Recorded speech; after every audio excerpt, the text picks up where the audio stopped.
جو برابر کا شخص ہو محبت میں وہ جو دیتا ہے آپ اس کے مقابلے میں اس کو وہی دیتے ہیں. رشتہ داریوں میں چلتا ہے، شادی پہ کسی نے سلامی دی تو آپ کہتے ہیں کہ ٹھیک ہے جب اس کا وقت آئے گا تو میں بھی دوں گا، تو آپ 100 روپیہ زیادہ دینے کی کوشش کرتے ہیں کہ میں اس سے جو ہے وہ بڑھ کر کے دوں.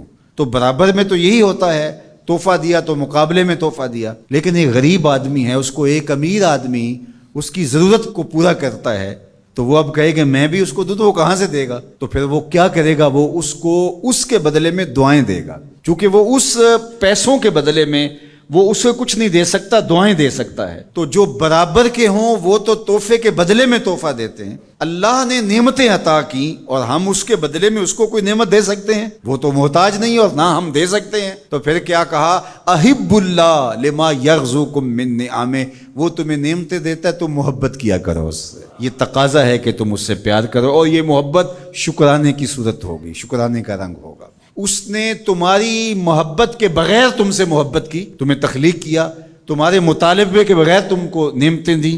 اب تم سے کہا کہ تم بھی اب پیار کرو. اب جب تم پیار کیا تو یہ اس کا بدلہ کیا ٹھہرا؟ کہا کہ اگر تم محبت کرو گے تو سن لو پھر میں بھی تم سے پیار کروں گا. قل ان کنتم تحبون اللہ فاتبعونی یحببکم اللہ. اور اس محبت کا عالم کیا ہوگا؟ وہ ایک الگ شان ہے، اس کی ایک کیفیت الگ ہے، اس کا ایک جمال الگ ہے. اور دوسری بات فرمائی وَأَحِبُّونِي بِحُبِّ اللَّهِ، اور میرے سے محبت اللہ کی محبت کی وجہ سے کرو. یعنی میرے سے تم محبت کرو، میں تمہارے خدا کا بھی محبوب ہوں. تو اللہ کی محبت کا نتیجہ اور اللہ کی محبت کا تقاضا یہ ہے کہ تم مجھ سے محبت کرو. اور حضور کی محبت امت پر لازم اور ضروری ہے، عقلاً بھی اور شرعاً بھی. فطرت بھی اس کا تقاضا کرتے ہے کہ حضور سے محبت کی جائے. اب تیسری بات جو حضور نے ان کے بعد ارشاد فرمائی، وَأَحِبُّ أَهْلَ بَيْتِي بِحُبِّي، اور میرے اہل بیت سے میری وجہ سے پیار کرو. تقوی کی وجہ سے، طہارت کی وجہ سے، نمازوں کی کثرت کی وجہ سے، علم کی وجہ سے. بہت ساری خوبیاں ہیں جس کی وجہ سے لوگ لوگوں سے پیار کرتے ہیں. صالحیت کی وجہ سے پیار کیا جاتا ہے. یہ خوبیاں تو کسی میں بھی ہوں، آپ اس سے پیار کریں گے؟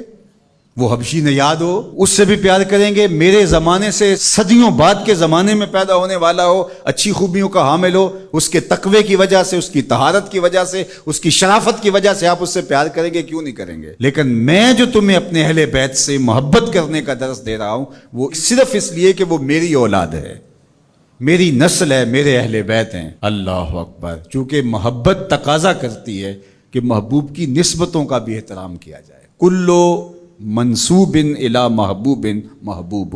عربی کا ایک مقولہ ہے، ہر شے جو محبوب سے منسوب ہو وہ بھی محبوب ہوتی ہے. یہ محبت تقاضا کرتی ہے، یہ محبت ہمیں سکھاتی ہے کہ محبوب سے منسوب چیزوں کا بھی احترام کیا جائے، ان کی تعظیم بجا لائی جائے. تو کہا میری اولاد سے، جو میری نسل ہے اس سے پیار کرو، میرے اہل بیت سے پیار کرو. بے حبی، میری محبت کی وجہ سے، میری الفت کی وجہ سے. اس لیے علماء نے اس حدیث کی شرح میں لکھا کہ حضور کی اولاد سے محبت علامت ہے حضور علیہ الصلوۃ والسلام سے محبت کی، اور حضور علیہ السلام کی محبت علامت ہے اللہ تعالیٰ کی محبت. کوئی اللہ سے محبت کا دعویٰ کرتا ہے اور رسول کریم کی محبت اس کے سینے میں موجود نہیں ہے تو پھر یہ طے شدہ ہے کہ اس کی اللہ کی محبت قابل قبول نہیں ہے اور ناقص ہے، ہو ہی نہیں سکتا. اور اگر کوئی حضور علیہ السلام سے محبت کرتا ہے اور حضور کے اہل بیت سے محبت نہیں کرتا تو پھر سمجھ لو حضور علیہ السلام کے ساتھ اس کی محبت محض ایک ڈھونگ ہے. اپنے آپ کو منوانے کے لیے حضور کی محبت کا ڈھونگ رچا رہا ہے. حقیقی محبت حضور کے ساتھ اس کو ہو ہی نہیں سکتی اگر حضور کی اطرت کے ساتھ محبت، حضور کی اولاد کے ساتھ محبت نہیں ہے. اور اسی طرح یہ بات بھی سمجھ لیں کہ حضور کے اصحاب سے محبت یہ تقاضا ایمان ہے. اگر صحابہ کا ذکر قلب کی تکلیف کا سبب بنتا ہے اور طبیعت میں گھٹن پیدا ہوتی ہے تو پھر سمجھ لو کہ حضور علیہ السلام سے جو محبت کا رشتہ ہے، حضور علیہ السلام سے جو الفت کا ربط ہے وہ بہت کمزور ہے، اور محبت قابل قبول ہی نہیں ہے حضور کی اگر اصحاب رسول سے پیار نہیں. حضور کے مشکات نبوت سینہ نور سے پھوٹنے والی کرنیں ہیں اصحاب رسول صلی اللہ علیہ وآلہ وسلم. اسی طرح حضور کی نسل ہیں، حضور کا جزو بدن ہیں حضور کی اولاد اور حضور کی نسل. فاطمہ میرے جگر کا ٹکڑا کہا گیا، حضور نے فرمایا بدعۃ منی، میرے جگر کا ٹکڑا ہے. اور حسنین کریمین کے لیے حضور نے کہا کہ یہ میرے بیٹے ہیں، ابنی ھذا سید، یہ میرا بیٹا ہے. حضور علیہ الصلوۃ والسلام کی نسل حضور کی شہزادی حضرت سیدہ زہرا پاک سلام اللہ علیہا کی طرف سے جاری ہوتی ہے، اور حضور کی اولاد ہے، اور حضور نے ان کو اپنا بیٹا قرار دیا، اپنے سبط قرار دیا، اور ان کو حضور سونگتے تھے، چومتے تھے، اللہ اکبر، ان کے گلے چومتے، پیشانی چومتے۔ اور حضرت امام حسین رضی اللہ تعالی عنہ کے لیے تو جو پیار زمانے نے دیکھا وہ تو ایک انوکھا پیار تھا۔